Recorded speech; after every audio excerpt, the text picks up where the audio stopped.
En las afueras de Guadalajara, donde los campos de agave se extendían hasta perderse en el horizonte polvoriento, la hacienda San Miguel se alzaba como un testimonio silencioso de la opulencia colonial que aún persistía en 1852. Las paredes de adobe blanco reflejaban el sol implacable de la tarde, mientras el viento arrastraba el aroma dulzón del maguey fermentado desde las destilerías cercanas. Doña Beatriz Mendoza y Salazar observaba desde el balcón principal de la casona, sus manos enguantadas de encaje, sosteniendo un abanico que apenas movía el aire espeso. A sus 52 años, su rostro conservaba la severidad aristocrática que había heredado de generaciones de hacendados españoles, aunque las arrugas alrededor de sus ojos delataban noches de insomnio y preocupaciones que jamás confesaría en público. La verdad, era un veneno que había contaminado su sangre durante 3 décadas. Su hija, Catalina, de 26 años, caminaba por el patio interior ajustando el rebozo sobre sus hombros delgados, completamente ajena al secreto que definía su existencia. La joven había heredado la piel morena clara de su madre, pero sus ojos almendrados y su cabello oscuro ondulado contaban una historia diferente, una que doña Beatriz había sepultado bajo capas de mentiras cuidadosamente construidas. La hacienda bullía con la actividad vespertina mientras los trabajadores regresaban de los campos, sus voces mezclándose con el relinchar de los caballos y el tintineo de las herramientas guardadas para el día siguiente. Si te está gustando esta historia, no olvides suscribirte y déjanos un comentario diciéndonos desde qué parte del mundo nos estás viendo. Ahora continuemos.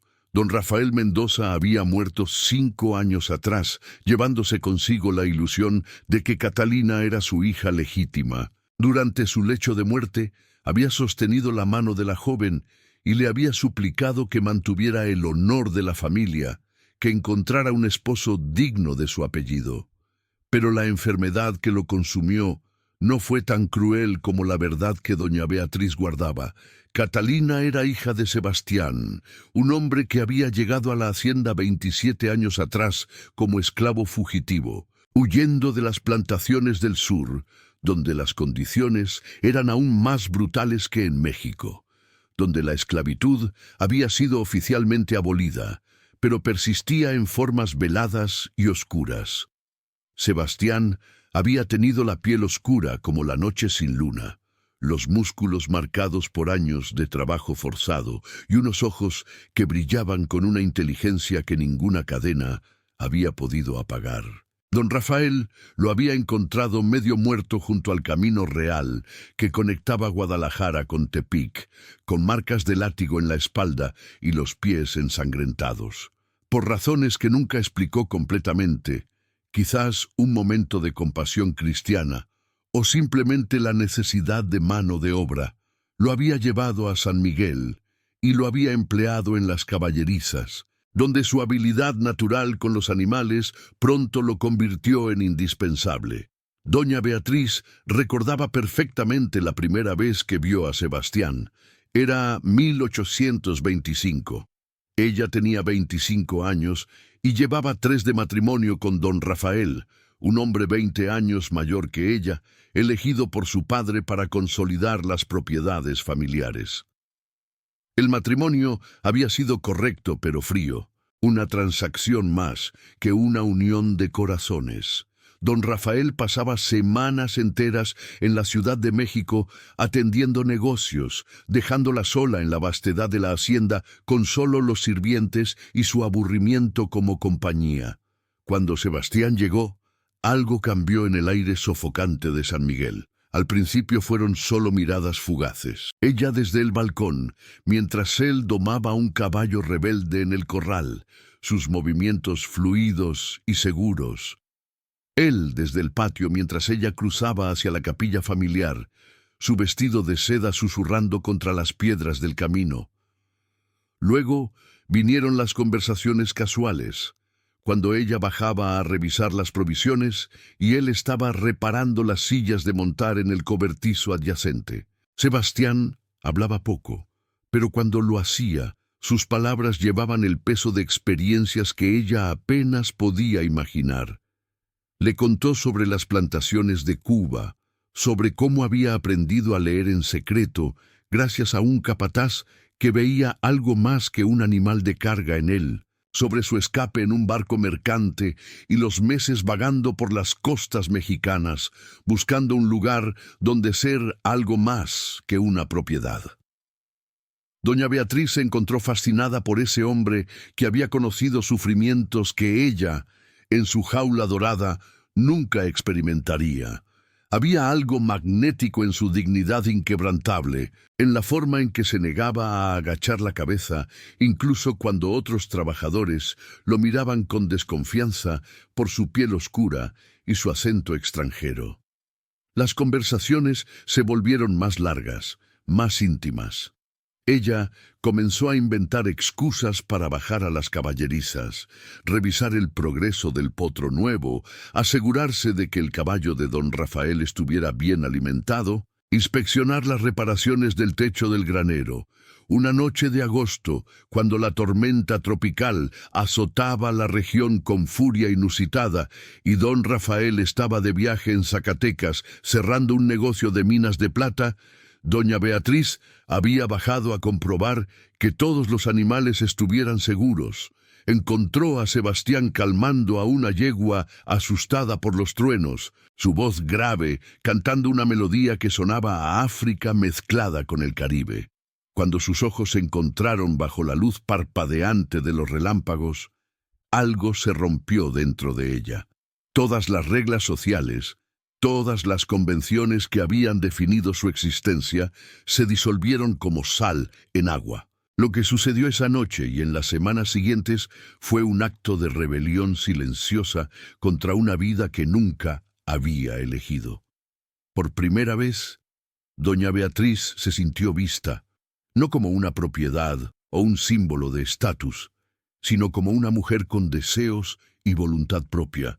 Sebastián la trataba con una delicadeza que contrastaba con su apariencia ruda, sus manos callosas sorprendentemente suaves contra su piel. Hablaban durante horas sobre mundos que nunca podrían compartir abiertamente. Él soñaba con un México donde todos los hombres fueran verdaderamente libres. Ella fantaseaba con una vida sin las cadenas invisibles de su clase social.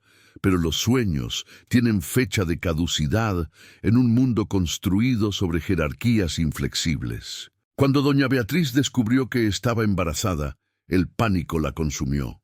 Don Rafael había regresado 2 semanas antes de que ella confirmara sus sospechas, y aunque había cumplido con sus deberes maritales de manera rutinaria, ella sabía con certeza absoluta que el hijo que llevaba no era suyo. Los números no coincidían, y más importante aún, su corazón le susurraba la verdad cada vez que sentía el movimiento en su vientre. La decisión que tomó fue calculada con la frialdad de quien debe elegir entre 2 catástrofes. Una noche, aprovechando que don Rafael dormía profundamente después de una cena abundante regada con mezcal, doña Beatriz bajó a las caballerizas. Sebastián estaba puliendo una silla de montar a la luz de una lámpara de aceite, su rostro concentrado en el trabajo. Cuando ella le contó sobre el embarazo, vio cómo la esperanza y el terror se alternaban en sus ojos. Él extendió la mano para tocar su vientre, pero ella se apartó, su decisión ya tomada. Le ofreció dinero suficiente para llegar a Estados Unidos, documentos falsificados que lo identificarían como un hombre libre y un caballo de los mejores del establo. A cambio, él debía desaparecer esa misma noche y no regresar jamás. Si se quedaba, si alguien sospechaba, ambos morirían. Ella por adulterio, él simplemente por existir donde no debía. Y el niño, ese niño que crecía en su vientre, sería marcado como bastardo y probablemente asesinado para limpiar el honor familiar. No había otra opción. le dijo con voz que no admitía réplica. Esto era misericordia disfrazada de crueldad. Sebastián había querido discutir, luchar, proponer alguna fantasía romántica donde huirían juntos hacia el norte, pero él conocía el mundo mejor que nadie. Había visto lo que les pasaba a los esclavos capturados intentando escapar. Había presenciado castigos públicos diseñados para romper no solo cuerpos, sino espíritus. Sabía que una mujer blanca de la aristocracia mexicana viajando con un hombre negro sería detenida antes de llegar al primer pueblo. Sabía que su amor, por real que fuera, no tenía lugar en este mundo construido sobre la supremacía de unos sobre otros. Esa noche, Sebastián desapareció llevándose solo una mochila de cuero, el dinero que ella le había dado, y los documentos falsos que lo identificaban como Sebastián Moreno, trabajador libre. Doña Beatriz lo observó partir desde la ventana de su habitación, viendo cómo su silueta se perdía en la oscuridad del camino que serpenteaba hacia el norte. Lloró por primera y última vez en muchos años, permitiéndose esa debilidad solo porque las paredes gruesas de la hacienda no delatarían su dolor. Al amanecer, había compuesto su rostro nuevamente, convirtiéndose otra vez en la esposa perfecta, en la señora de la hacienda impecable. Cuando Catalina nació 6 meses después, en marzo de 1826, doña Beatriz había orquestado una mentira perfecta. Convenció a todos de que el parto se había adelantado dramáticamente, que la niña había nacido prematura pero milagrosamente sana. La comadrona que atendió el parto recibió una generosa suma para asegurar su silencio sobre el hecho de que la bebé tenía el tamaño y desarrollo de un nacimiento a término. Don Rafael, poco versado en asuntos femeninos y demasiado orgulloso para admitir ignorancia, aceptó la historia sin cuestionarla. La piel de Catalina, aunque más oscura que la de su supuesto padre, podía atribuirse a los genes mediterráneos de la familia, a algún ancestro español con sangre mora.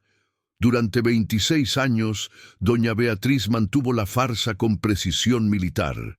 Crió a Catalina con amor genuino, pero manchado por la culpa, enseñándole a ser la dama perfecta que la sociedad esperaba.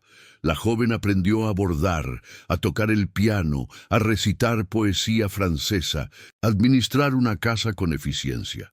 Nunca supo que cada vez que se miraba en el espejo, estaba viendo el rostro de un hombre que había amado a su madre con una intensidad que desafiaba las cadenas del mundo.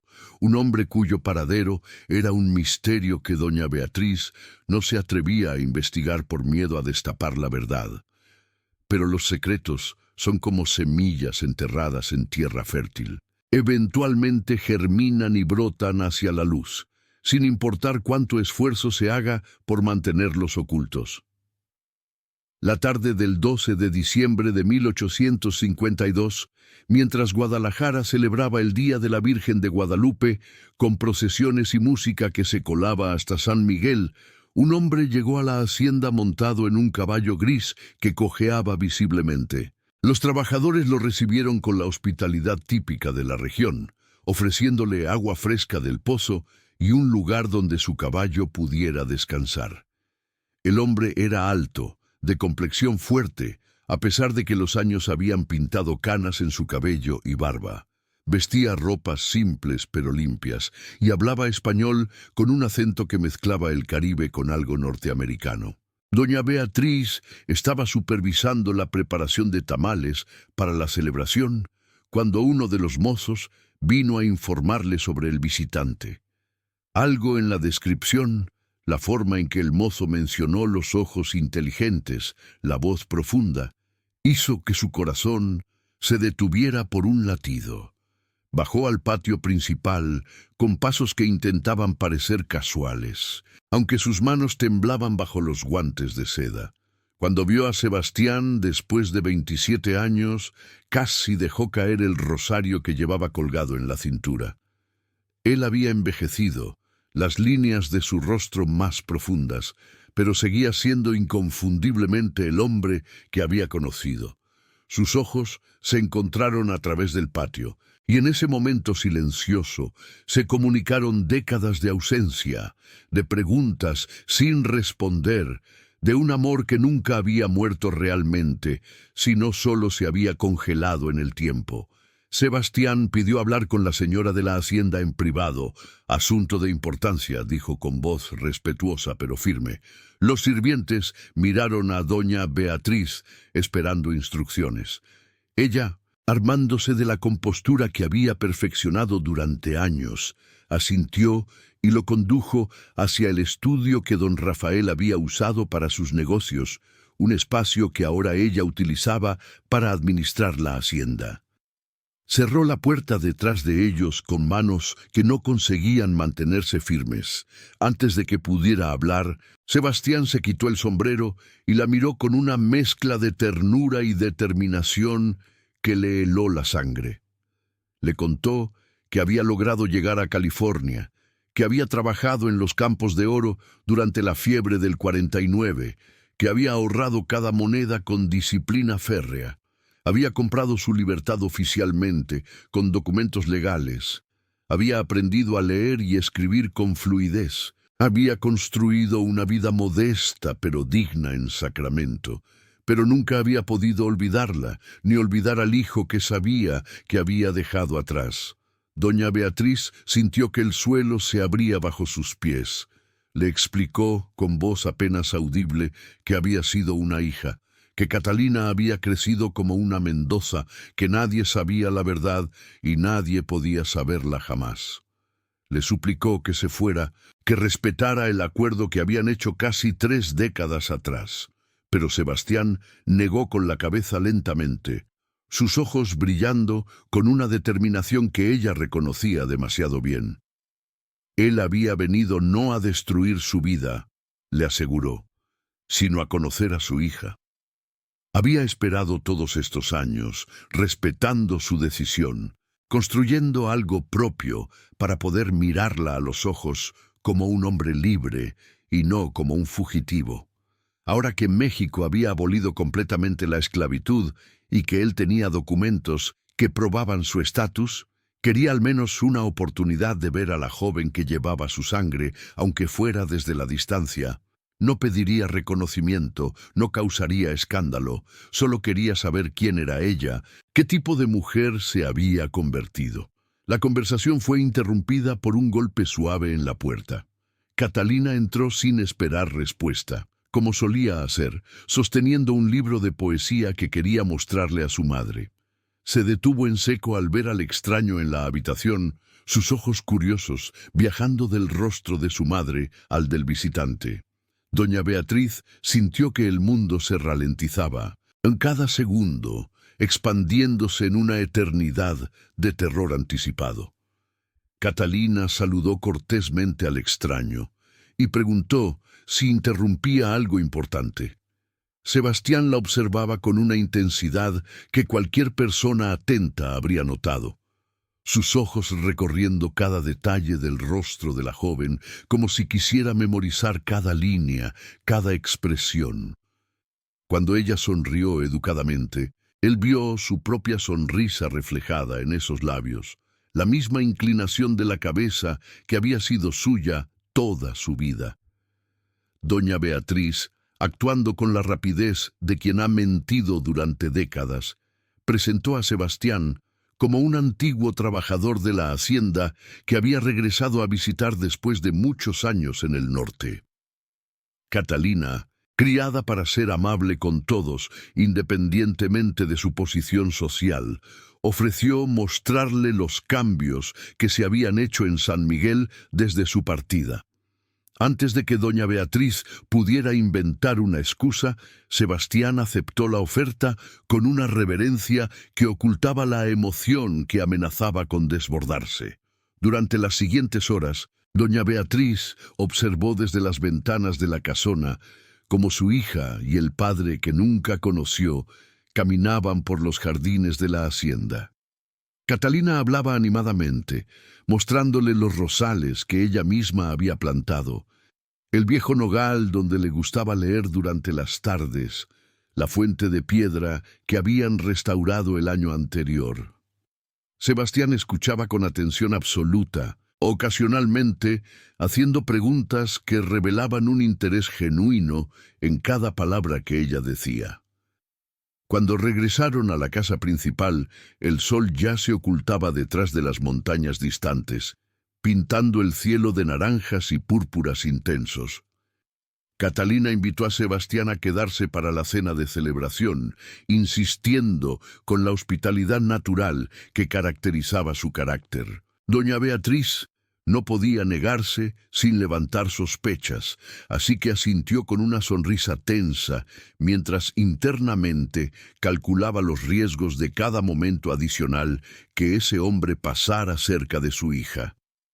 Durante la cena, servida en el comedor grande de la hacienda con las velas reflejándose en la cristalería fina, Sebastián contó historias cuidadosamente editadas sobre su vida en California. Habló sobre los campos de oro, sobre la diversidad de personas que había conocido, chinos, alemanes, chilenos, todos buscando fortuna en tierra extranjera, sobre las dificultades de construir una vida desde cero. Catalina lo escuchaba fascinada, haciendo preguntas sobre lugares que solo había leído en libros, sobre experiencias tan lejanas de su vida resguardada en la hacienda. En algún momento de la conversación, Catalina mencionó que siempre había sentido curiosidad por conocer el mundo más allá de Guadalajara, pero que su madre insistía en que una señorita de su posición no debía viajar sin la compañía apropiada, y encontrar tal compañía había resultado imposible desde la muerte de su padre. Sebastián miró a doña Beatriz con una expresión que ella supo interpretar perfectamente. Estaba viendo las cadenas invisibles con las que ella había atado a su hija, replicando en formas más sutiles la misma prisión de la que él había escapado.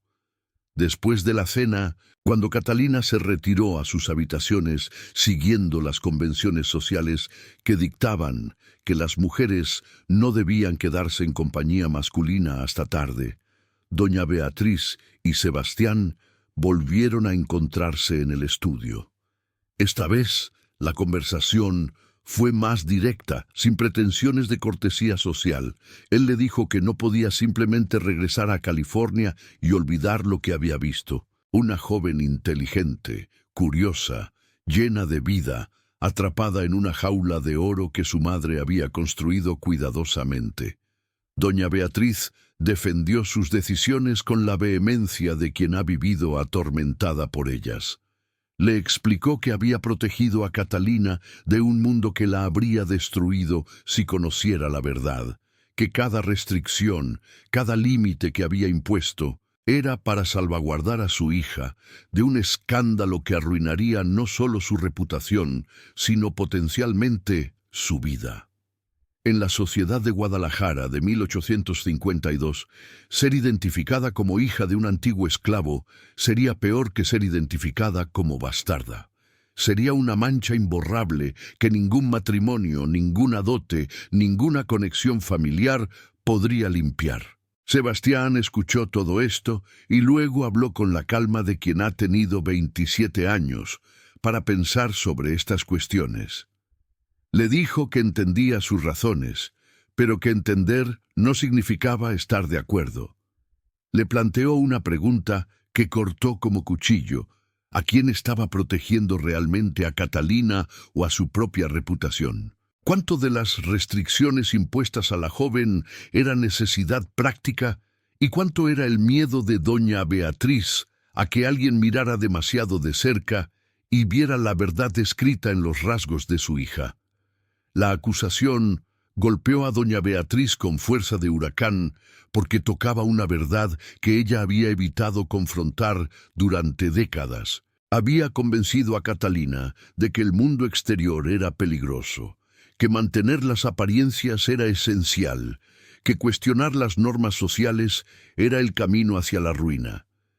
Pero en el proceso había construido para su hija una prisión tan efectiva como cualquier celda con barrotes, solo que con paredes hechas de expectativas sociales y miedos heredados. Sebastián propuso algo que a doña Beatriz le pareció simultáneamente imposible y tentador: permitirle a Catalina decidir sobre su propio futuro, no revelándole inmediatamente la verdad completa que podría destruirla, sino gradualmente ampliando su mundo, permitiéndole conocer posibilidades más allá de las estrictas convenciones de la aristocracia jalisciense. Él ofrecía llevarla a conocer California si ella lo deseaba, con la compañía apropiada, por supuesto, presentándose como un amigo de la familia que podría mostrarle un México diferente en el norte, donde las reglas sociales eran más flexibles y las personas podían reinventarse. La propuesta era peligrosa en múltiples niveles. Cada día que Sebastián pasara cerca de Catalina, aumentaba el riesgo de que alguien notara las similitudes físicas, las pequeñas coincidencias de gestos y expresiones que compartían. Pero también representaba algo que doña Beatriz había negado durante tanto tiempo, que había olvidado que era posible: la oportunidad de que su hija viviera con más libertad de la que ella misma había conocido, de romper las cadenas antes de que se volvieran permanentes. Esa noche, doña Beatriz no durmió. Caminó por los pasillos de la hacienda, observando las pinturas de ancestros que la miraban con juicio perpetuo desde sus marcos dorados. Pasó junto a la habitación de Catalina y escuchó su respiración suave y regular, la inocencia de quien duerme sin conocer los secretos que definen su existencia. Bajó a la capilla familiar y se arrodilló frente al altar, buscando en su fe respuestas que no llegaban, solo el silencio de santos de yeso que no ofrecían consejo. Al amanecer, había tomado una decisión que sabía cambiaría todo, para bien o para mal. Cuando Sebastián bajó para despedirse y continuar su camino, ella lo detuvo con palabras que le costaron más pronunciar que cualquier confesión. Le pediría a Catalina que considerara hacer un viaje al norte, chaperoneada apropiadamente por una tía viuda que vivía en Zacatecas y que era más liberal en sus ideas que el resto de la familia. Sebastián podría unirse a ellas en el camino, guiándolas hacia California, donde Catalina podría ver por sí misma un mundo diferente. No le revelarían la verdad todavía. Eso sería un peso demasiado grande, sin preparación. Pero gradualmente, a través de conversaciones y experiencias, permitirían que Catalina comenzara a cuestionar las limitaciones que había aceptado como naturales toda su vida. Y si eventualmente llegaba el momento de revelar el secreto completo, sería cuando ella tuviera las herramientas mentales y emocionales para procesarlo, para decidir por sí misma qué tipo de vida quería vivir con ese conocimiento. Sebastián aceptó el plan con la condición de que sería honesto si Catalina hacía preguntas directas. No mentiría activamente, pero tampoco forzaría revelaciones que ella no estuviera lista para recibir. Doña Beatriz asintió, consciente de que estaba colocando el destino de su hija en manos del hombre al que había expulsado tantos años atrás, confiando en que el amor que él sentía por esa joven desconocida sería suficiente guía. Cuando le planteó la idea del viaje a Catalina esa misma mañana durante el desayuno, la reacción de la joven fue una mezcla de sorpresa y emoción apenas contenida. Hizo 1000 preguntas sobre la logística, sobre qué llevar, sobre cuánto tiempo estarían fuera. Por primera vez en años, doña Beatriz vio un brillo en los ojos de su hija que le recordó a sí misma cuando era joven, antes de que las expectativas sociales y los secretos oscuros la convirtieran en la mujer rígida que se había vuelto. Los preparativos para el viaje tomaron 3 semanas. Durante ese tiempo, Sebastián se quedó en una posada del pueblo cercano, pero visitaba la hacienda diariamente, oficialmente para coordinar los detalles del viaje, pero en realidad pasando cada momento posible conociendo a su hija. Enseñó a Catalina a leer mapas, Le habló sobre las diferentes culturas que encontraría en el camino. Le regaló un diario de cuero donde podría escribir sus experiencias. La joven absorbía todo con un apetito intelectual que había estado reprimido durante años bajo las restricciones de la vida de hacienda. Doña Beatriz observaba estas interacciones con sentimientos encontrados. Alegría de ver a su hija florecer, terror de que la verdad emergiera antes de tiempo y algo más profundo que no se atrevía a nombrar: envidia. Envidia de que Catalina tendría oportunidades que ella nunca tuvo, de que conocería a su padre aunque no supiera que lo era, de que su vida podría tomar un camino diferente al destino predeterminado que había definido la existencia de doña Beatriz. Una tarde, mientras preparaba el equipaje de Catalina, doña Beatriz encontró el diario que Sebastián le había regalado. La primera página tenía una inscripción en la letra cuidadosa de su hija: para documentar el viaje hacia mi verdadera vida, sea cual sea esa vida, resulte ser. La frase hizo que doña Beatriz se sentara pesadamente en la cama, el peso de 3 décadas de decisiones cayendo sobre sus hombros como piedras. Esa noche llamó a Sebastián para una última conversación antes de que comenzara el viaje. Le preguntó directamente qué esperaba lograr con todo esto, cuál era su objetivo final. Sebastián permaneció en silencio por largo rato antes de responder con honestidad brutal. No lo sabía exactamente. No podía borrar 27 años de ausencia. No podía reclamar un rol de padre que nunca había ejercido. Pero podía ofrecer a Catalina algo que nadie más podía: la verdad sobre su origen cuando ella estuviera lista, y con esa verdad, la libertad de elegir quién quería ser sin las limitaciones impuestas por secretos que no eran suyos cargar. Le confesó que había visto demasiados esclavos que nunca conocieron sus propios orígenes, separados de sus familias siendo niños, criados sin saber de dónde venían o quiénes eran sus padres. Había jurado que si alguna vez tenía un hijo, ese hijo sabría la verdad, no importa cuán dolorosa o complicada fuera. Catalina merecía conocer su historia completa. Merecía entender que era producto de un amor que había desafiado todas las reglas de su tiempo, no el resultado de una transacción matrimonial fría como tantos de su clase. Doña Beatriz escuchó todo esto y sintió algo quebrarse dentro de ella. Una armadura construida durante décadas agrietándose finalmente.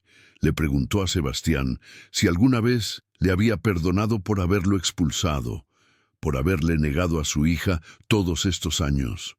Él la miró con ojos que habían visto demasiado sufrimiento como para guardar rencor, y le dijo que entendía que ella había hecho lo único que creía posible en ese momento.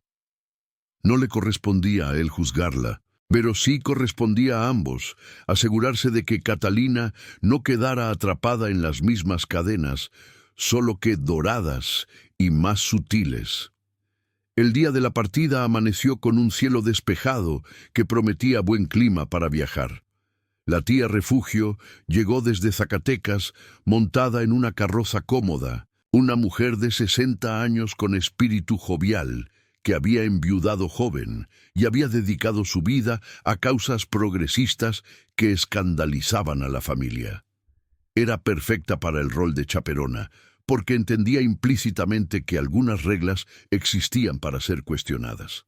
Catalina se despidió de su madre con un abrazo largo que contenía años de afecto complicado por secretos no dichos. Doña Beatriz sostuvo a su hija contra su pecho, memorizando el momento, consciente de que la joven que regresara de este viaje no sería la misma que partía. Le susurró al oído palabras que había querido decir durante décadas, pero nunca había encontrado el valor, que la amaba más de lo que podía expresar, que todo lo que había hecho había sido tratando de protegerla, aunque ahora entendía que protección y prisión a veces eran la misma cosa. Observó desde el balcón principal cómo la carroza se alejaba por el camino polvoriento, Sebastián montado en su caballo gris junto al vehículo, y Catalina asomada por la ventanilla mirando hacia atrás, su mano agitándose en despedida hasta que la distancia los convirtió en puntos borrosos en el horizonte. Doña Beatriz se permitió llorar entonces, lágrimas que eran simultáneamente de pérdida y de alivio, de miedo y de esperanza. Los meses siguientes fueron una agonía de espera. Las cartas llegaban irregularmente, dependiendo de qué viajeros pudieran llevarlas de regreso desde los pueblos norteños. Catalina escribía con entusiasmo sobre las maravillas que estaba descubriendo. Las misiones franciscanas de California, los campos de oro donde hombres de todas las razas trabajaban lado a lado, las ciudades bulliciosas donde las convenciones sociales parecían más flexibles que en Jalisco. Mencionaba frecuentemente a Sebastián, describiendo las historias que él compartía, la forma en que la alentaba a hacer preguntas y pensar críticamente sobre las estructuras sociales que había dado por sentado toda su vida. Pero fue en una carta escrita 3 meses después de su partida, cuando doña Beatriz supo que el momento de la verdad se acercaba. Catalina escribía: «Madre, he notado algo peculiar. Cuando me miro en el espejo y luego observo a Sebastián, veo similitudes que no puedo ignorar. La forma de nuestras manos, cierta expresión que ambos hacemos cuando estamos pensando profundamente, incluso el ritmo de nuestras voces». Tía Refugio dice que a veces las coincidencias son solo eso, coincidencias. Pero mi corazón me dice que hay una historia aquí que necesito conocer. Por favor, madre, si hay algo que deba saber, te ruego que me lo digas con honestidad. He aprendido en estos meses que la verdad, por dolorosa que sea, es siempre preferible a vivir en ignorancia. Doña Beatriz sostuvo esa carta durante horas, releyendo cada palabra, sabiendo que había llegado el momento que había temido y anticipado durante casi 3 décadas. Sebastián había mantenido su palabra. No había revelado el secreto activamente, pero había permitido que Catalina hiciera sus propias observaciones, llegara a sus propias conclusiones. Ahora la decisión recaía en doña Beatriz. Podía intentar mantener la mentira un poco más, o podía finalmente liberar la verdad. Escribió una carta que le tomó 3 días completar, reescribiendo cada párrafo múltiples veces, buscando las palabras correctas para confesar lo que había ocultado durante tanto tiempo. Le contó todo a Catalina: la soledad de su matrimonio arreglado, el encuentro con Sebastián, el amor que había florecido en circunstancias imposibles, la decisión de enviarlo lejos cuando supo que estaba embarazada. Le explicó que había guardado el secreto no por vergüenza de amar a Sebastián, sino por miedo a lo que la sociedad le haría a una niña marcada por ese origen. Le pidió perdón por las mentiras, por las restricciones, por construir la vida de Catalina sobre cimientos de falsedad. Pero también le escribió algo más importante, que la amaba incondicionalmente, que nada de lo que Catalina decidiera hacer con esta información cambiaría ese amor, y que por primera vez en su vida, doña Beatriz entendía que el verdadero honor no venía de mantener apariencias, sino de vivir con autenticidad, incluso cuando esa autenticidad desafiaba todo lo que la sociedad esperaba. Envió la carta con un mensajero de confianza, pagándole generosamente para asegurarse de que llegaría a manos de Catalina lo más rápido posible. Luego esperó, cada día sintiéndose más largo que el anterior, imaginando 100 reacciones diferentes: furia, rechazo, comprensión, alivio.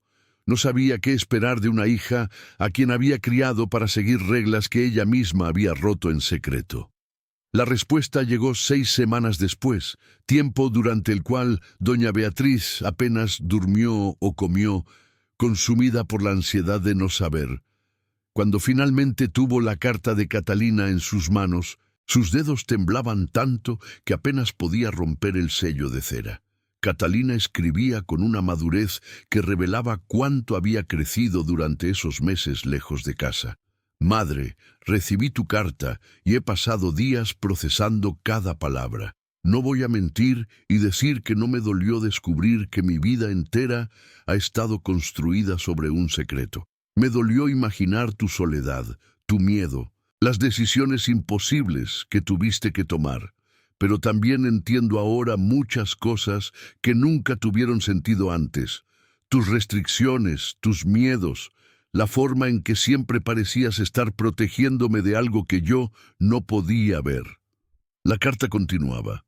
He hablado largamente con Sebastián, con mi padre, aunque esa palabra se siente extraña en mi boca después de tantos años de usarla para referirme a don Rafael. Él me ha contado su historia, sus años como esclavo, su escape, su amor por ti. Me ha pedido perdón por no ser parte de mi vida. Aunque yo le he dicho que no tiene nada que perdonarse, las circunstancias que los separaron no fueron culpa suya ni tuya, sino del mundo cruel en el que vivimos. Doña Beatriz sintió lágrimas corriendo por sus mejillas mientras seguía leyendo. Lo que más me ha impactado, madre, no es el secreto en sí, sino darme cuenta de cuánto de mi vida ha sido definida por el miedo a ese secreto. Me mantuviste alejada del mundo porque temías que alguien descubriera la verdad, pero al hacerlo, me negaste la oportunidad de conocer realmente quién soy, de explorar las posibilidades de mi existencia más allá de las paredes de San Miguel. La carta tomaba un giro que doña Beatriz no esperaba. He decidido quedarme en California por ahora. No como un rechazo a ti o a nuestra vida en Jalisco, sino porque necesito tiempo para entender quién soy con esta nueva verdad. Sebastián me ha ofrecido trabajar con él en una escuela que está ayudando a establecer para niños de todas las razas. Un lugar donde las diferencias de origen no determinan el destino. Me siento llamada a este trabajo, a ayudar a construir un mundo donde ningún niño tenga que esconder quién es por miedo al rechazo social. Pero las últimas líneas de la carta ofrecían el perdón que doña Beatriz había temido no merecer. Te perdono, madre, por las mentiras y las restricciones. Entiendo que hiciste lo que creíste necesario en un mundo que no ofrecía buenas opciones. Pero también te pido que me perdones a mí por elegir un camino diferente al que tú planeaste para mí. Espero que algún día puedas visitarme aquí, ver el trabajo que estamos haciendo y quizás encontrar para ti misma la libertad que me estás permitiendo descubrir.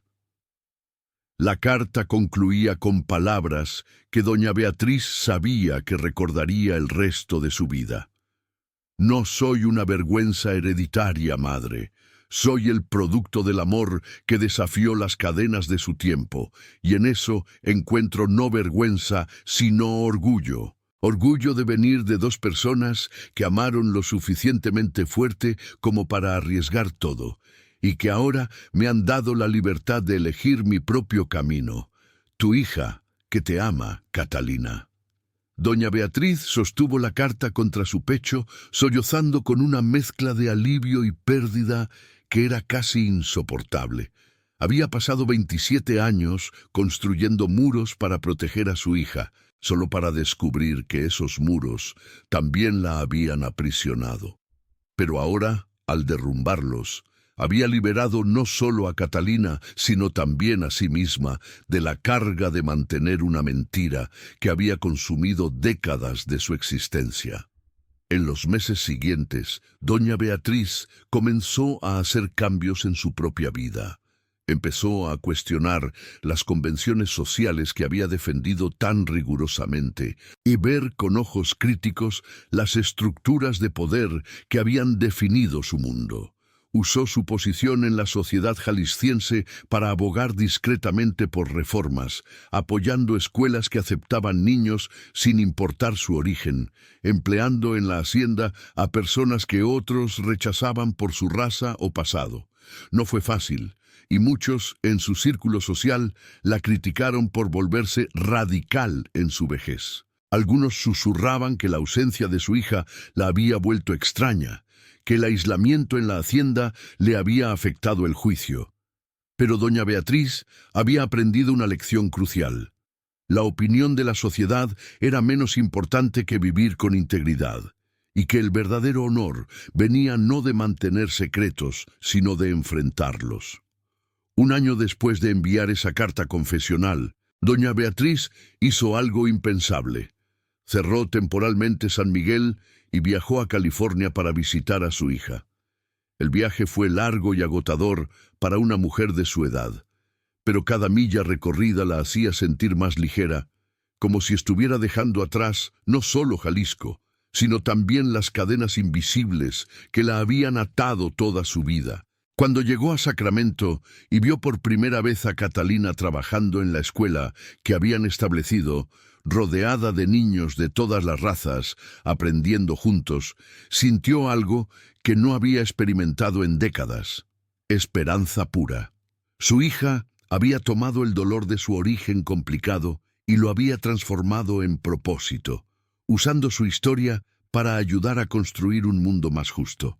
Sebastián estaba allí también, su cabello ahora completamente blanco, pero sus ojos aún brillando con la misma inteligencia que la había cautivado tantos años atrás. Se saludaron con la formalidad de dos extraños que comparten un pasado íntimo, pero durante su estancia, doña Beatriz llegó a conocerlo nuevamente, viendo al hombre que se había convertido después de décadas de libertad y autodeterminación.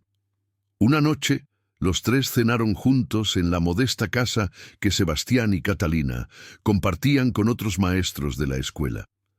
La conversación fluyó naturalmente, hablando sobre los estudiantes, sobre los desafíos de enseñar en una región donde las tensiones raciales seguían siendo altas, sobre los sueños que tenían para el futuro. En un momento de silencio cómodo, Catalina tomó las manos de sus dos padres y dijo algo que resumió toda la compleja historia que compartían. Gracias a ambos por amarme lo suficiente como para dejarme ser libre, incluso cuando esa libertad significaba revelar verdades dolorosas y romper con las expectativas de nuestra sociedad. Ustedes me dieron vida dos veces, una al nacer y otra al confiar en que podía manejar la verdad sobre mi origen. Doña Beatriz regresó a Jalisco 3 meses después, transformada por la experiencia. La hacienda San Miguel seguía siendo imponente, sus paredes blancas reflejando el sol como siempre, pero ahora se sentía diferente. Ya no era una prisión dorada, sino simplemente una casa, un lugar con historia, pero no con poder sobre su futuro. En los años siguientes, doña Beatriz se convirtió en una benefactora discreta de causas progresistas, usando su fortuna y posición para apoyar escuelas, orfanatos y organizaciones que trabajaban por la igualdad racial. Nunca reveló públicamente el secreto de Catalina. Algunos misterios eran mejor guardados no por vergüenza, sino por respeto a la privacidad de todos los involucrados. Pero su vida ya no estaba definida por ese secreto. Había encontrado propósito más allá de simplemente mantener apariencias. Catalina visitaba Jalisco ocasionalmente, trayendo consigo historias de California y del trabajo que continuaba expandiéndose. Cada vez que llegaba, doña Beatriz notaba cómo su hija brillaba con una confianza y propósito que nunca había mostrado durante sus años confinada en San Miguel. Había sido llamada vergüenza hereditaria en los susurros de quienes eventualmente descubrieron partes de la verdad, pero esa supuesta vergüenza se había convertido en su mayor fortaleza. Sebastián vivió hasta los 73 años, falleciendo pacíficamente en 1865, rodeado de estudiantes que lo consideraban no solo maestro, sino figura paterna. En su testamento dejó todo lo que había acumulado a la escuela, asegurando que el trabajo continuara después de su muerte. Catalina llevó sus cenizas de regreso a México y las esparció en el campo donde su madre le había contado que se conocieron. Un acto de reconciliación con la tierra que los había separado, pero también dado origen a su existencia. Doña Beatriz vivió hasta los 81 años, una longevidad inusual para su época.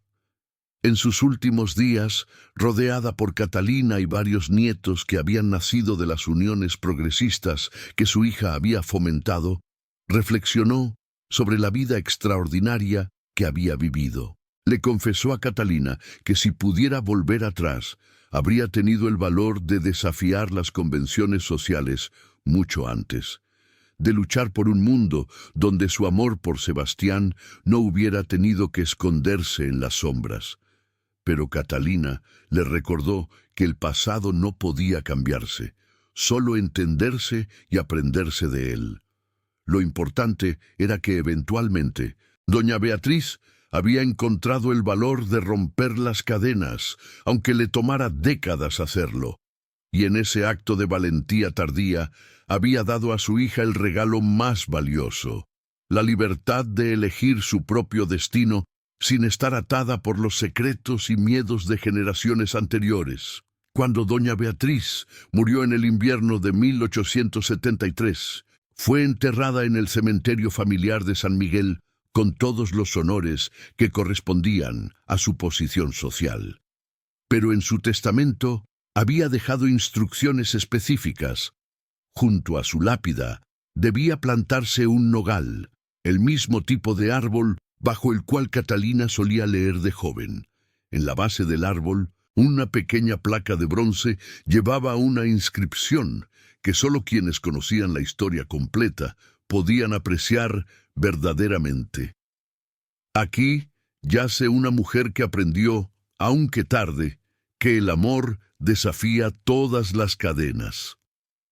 Catalina continuó el trabajo que había comenzado en California, expandiéndolo eventualmente de regreso a México. Estableció escuelas en varios estados, lugares donde niños de todos los orígenes podían aprender juntos, sin las restricciones impuestas por clase o raza. Nunca se casó, dedicando su vida al legado que sus padres le habían dejado, la convicción de que cada persona merecía libertad para definir su propia identidad, sin estar atada por las expectativas de una sociedad que valoraba la apariencia sobre la autenticidad. La historia de doña Beatriz, Sebastián y Catalina nunca fue contada completamente en su época. Los detalles completos se perdieron con el tiempo, convertidos en fragmentos de chisme familiar que se distorsionaban con cada generación. Algunos recordaban algo sobre un escándalo en la hacienda San Miguel. Otros susurraban sobre una hija que había desafiado las convenciones sociales. Pero pocos conocían la verdad completa de un amor que había desafiado las categorías raciales y sociales de su tiempo. Sin embargo, el impacto de sus decisiones resonó a través de las décadas. Las escuelas que Catalina estableció educaron a generaciones de estudiantes que crecieron cuestionando las jerarquías raciales y sociales que habían definido a México durante siglos. Algunos de esos estudiantes se convirtieron en líderes del movimiento revolucionario que eventualmente transformaría el país, llevando con ellos lecciones sobre igualdad y dignidad humana que habían aprendido en esas aulas progresistas. La hacienda San Miguel eventualmente pasó a manos de primos distantes después de la muerte de doña Beatriz. Fue dividida durante la Revolución Mexicana, sus tierras redistribuidas entre los campesinos que la habían trabajado durante generaciones. El viejo nogal donde Catalina solía leer sobrevivió todos estos cambios, creciendo más fuerte con cada año. sus raíces profundizando en la tierra jalisciense, como testimonio silencioso de secretos enterrados y verdades finalmente reveladas. La placa de bronce que doña Beatriz había mandado colocar se perdió durante los tumultos revolucionarios, pero el árbol permanece hasta hoy, un gigante silencioso que continúa dando sombra a quienes buscan refugio del sol implacable.